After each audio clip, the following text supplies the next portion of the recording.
Let's practice calculating the critical path for a processor. So we want to figure out the speed of this processor, and we specified here how long each component takes to complete in nanoseconds. So go through and calculate for all these instructions how long they take, what the critical path is, and figure out what the maximum speed of the processor is. So let's start out with add I. So for add I we have two paths. One is from the register file, so we start out reading the instruction memory, we read the register file, we do the ALU operation, then we come back around and we write it back in. So this can take us 10 plus 5 plus 20. We come back around and we write it again plus 5 or 40 nanoseconds. Now there's another path because this is add I, and that's the immediate path. So here's the immediate path, and it goes through the sign extender instead of the register file, which in this case takes 5 extra nanoseconds, so this is going to be longer. So since this is the longer path, and we have to run slowly enough for the longest path, that means the add I instruction needs 45 nanoseconds. Now let's take a look at the add instruction.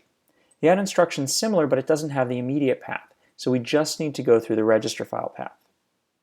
How about branch equal? Well, branch equal has a bunch of paths.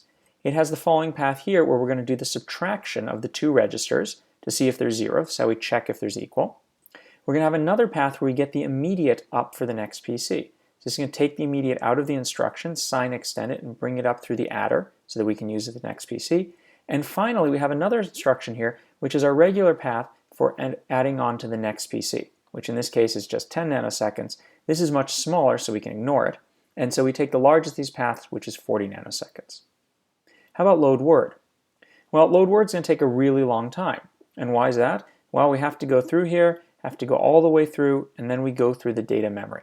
Data memory takes 100 nanoseconds. That's far longer than anything else. So its critical path is going to be very clearly this one, 145 nanoseconds. Now, if you look at this processor, this is by far the longest instruction. Because this instruction is really long, we can use it to calculate the speed. So if the maximum clock speed we can have is 145 nanoseconds, that means our speed is 1 over that, or 7 megahertz.